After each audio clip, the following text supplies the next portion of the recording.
Hey folks! Episode 10 of my LEGO Castle project is here. We are 10 episodes in and the castle keeps growing. Today we begin the third base plate, returning to the landscape and the hidden tunnel systems. And within it, a chamber meant to protect something valuable. So, let's start with the base of the module and get the foundation in place. Here I mainly use parts I already had available. For example, for the outer edges of the ground layer I reused these 10x10 wedge plates with cutout this time. Originally from the 6984 Space Police Galactic Mediator.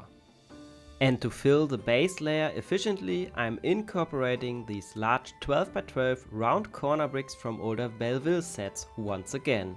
They're incredibly useful for building a solid foundation quickly. With the base in place, I begin at the edge where the module connects to the existing one.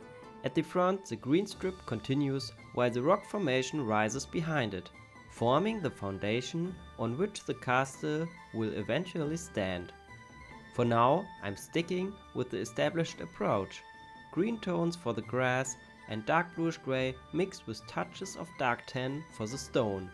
Later this video, I'll start mixing in different parts and textures. With the first landscape details in place, I also need to reconnect the tunnel entrance from the previous module.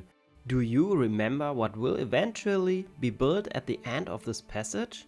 Just like on the outside, I'm using dark bluish grey here as the dominant color. Remember, the tunnel is meant to feel natural, carved by time rather than shaped by human hands.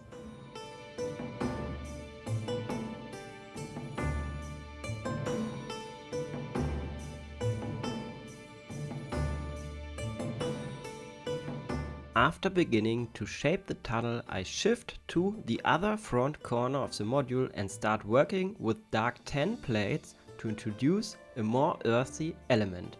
This will eventually become part of a path, although most of it will lie on the modules that extend further in front of this section. For now, we're only seeing the beginning of it. While I've used wedges before, it was mainly for angled structures rather than terrain. This time I'm using them to shape the landscape itself, throwing in round plates as well. Together, these parts help soften the surface and avoid straight lines, creating a more natural, uneven appearance. In a future update, I return to this area to refine it further with vegetation and additional details along the path. If you are wondering why I keep jumping back and forth between different areas of this module, not everything is planned out in advance. Many elements emerge naturally as the build progresses, and this path is one of them. I always knew there would be some kind of access route here, but I never fully worked out how it would look. Building a larger section of landscape often means developing it gradually from nothing. These areas need to grow together, so they don't end up feeling disconnected or too different from one another. While the tunnel is meant to feel untouched and natural, the room behind tells a different story. The space may have originated from a cave. Small, irregular stone formations still protrude from the walls, but it has clearly been shaped and reinforced by human hands. The floor is deliberately structured with a detailed tile pattern that contrasts the rougher surroundings and emphasizes the importance of the room. Then, of course, there's the treasure itself. Rather than arranging it neatly, I wanted the gold to feel accumulated over time, almost carelessly piled into a single mass. Most elements are pearl gold mixed with gemstones in various colors to give the impression of a well-stocked treasury. 1x2 tiles and the aptly named ingot pieces work especially well here. To avoid everything sitting at perfect 90-degree angles, I'm using jumper plates to create subtle offsets and create a more chaotic appearance. Beyond that, I incorporated all sorts of small elements I had available: gold nuggets, round tiles, goblets, even a few unexpected pieces like frogs and the Tree Wizard cup from a Harry Potter set. Mixed together, they create a dense, almost chaotic richness. Looking more closely at the walls again, I used masonry bricks and modified bricks with studs on the side combined with 1x2 or 1x3 tiles to introduce more structured stonework, similar to the castle walls above, but adapted into dark bluish grey. To finish the upper section of this treasure room, I incorporated arch elements in the same dark bluish grey, giving the chamber more depth and a greater sense of dimensionality. Among the gold, I also included golden weapons, shields and pieces of armor that I found in some Ninjago sets.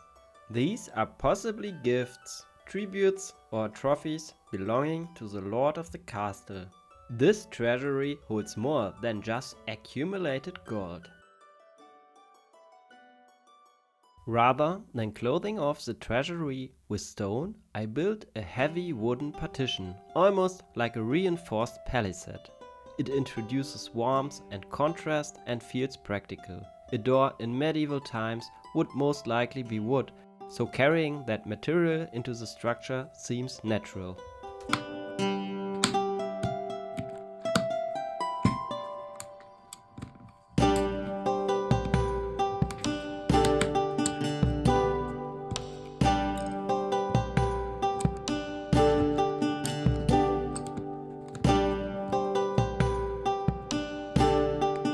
By using the 1x1 54-degree quadruple convex pyramid slopes as detailing, the door almost feels fortified, sturdy but also refined and well crafted. With the wooden partition in place, the separation to the secured chamber is now clearly defined. I then bring both the treasury and tunnel walls up to the same height, creating a consistent level. The height becomes the reference point for the modular covers that will eventually seal these underground spaces.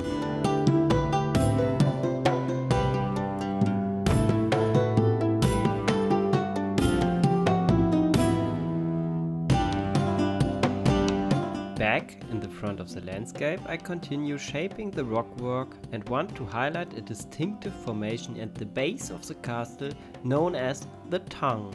This elongated outcrop extends from the cliff face toward the path below, almost as if the mountain itself is reaching outward. Playing around with wedges and round plates to shape layered terrain is incredibly satisfying. I've already added more variations of such parts, especially in green, to my wanted list for future landscape building.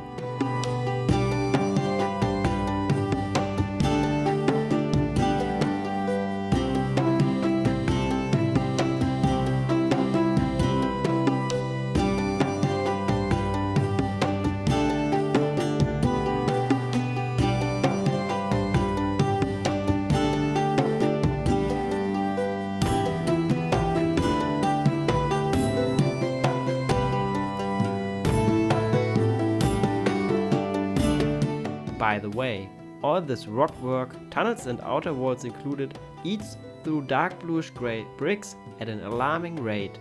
We're probably talking thousands by now, and let's just say I'm not exactly building in the most part efficient way.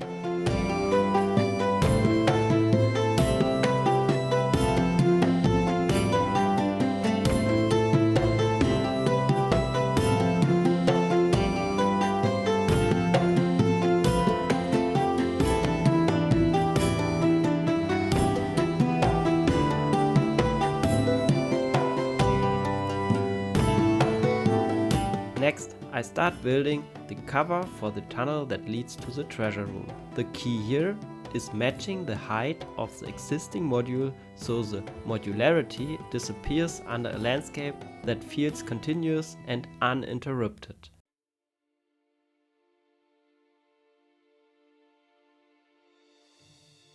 It's almost invisible, but there's a small opening for light and ventilation. Fortunately, the Wolfpack bandits seem unaware of it, otherwise their path to the treasury might be far more direct.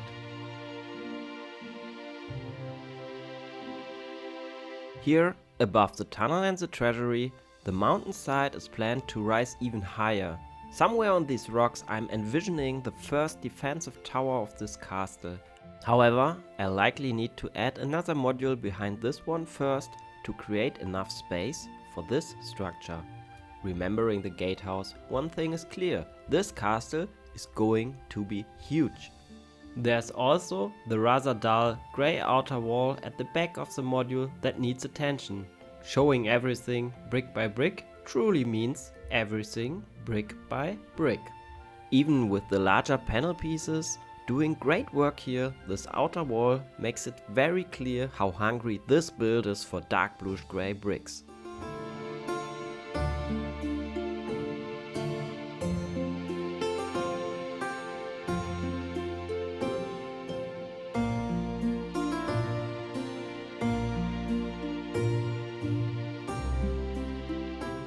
I choose not to carry the rocks all the way to the module's edge, intentionally ending the mountainside here.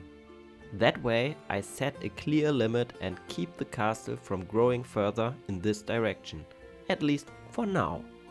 Interestingly, scarcity tends to improve efficiency. The fewer parts you have available, the more carefully you build.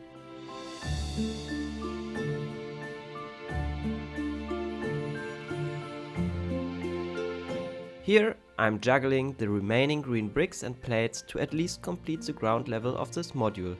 And did you notice that Han Solo will remain in carbonite a little longer than originally intended? It seems he may be imprisoned within these rocks indefinitely.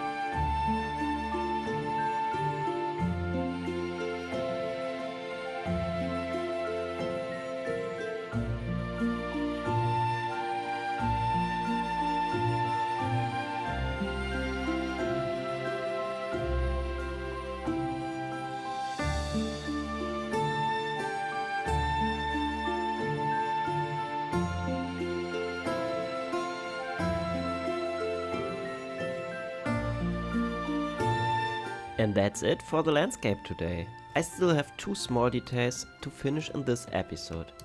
First, we return to the little corner of the path. Here, I'm adding tiles to suggest scattered stones along the earthy ground, hinting at a frequently used partially paved road. I also experimented with additional vegetation along the roadside, mixing olive green with dark red. It doesn't look too bad, does it? And here we have another patrol. Perhaps a small guard post will appear here in the future. The guards seem heavily distracted by this rather suspicious looking figure, some kind of druid, perhaps. What they don't realize is that this distraction is intentional, allowing the Wolfpack bandits to continue digging for the treasure. The second detail takes us back into the tunnel. The ground here still needs adjustment. It currently prevents the treasury door from opening properly.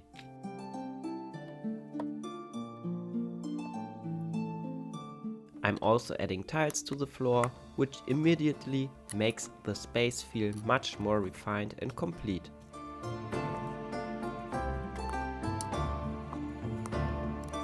And finally, there's this one guard. Perhaps he's been forgotten deep within the tunnels.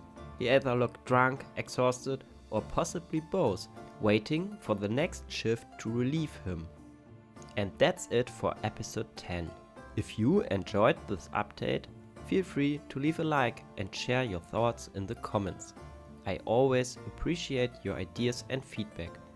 And if you'd like to follow the castle as it continues to grow, consider subscribing. See you in the next update.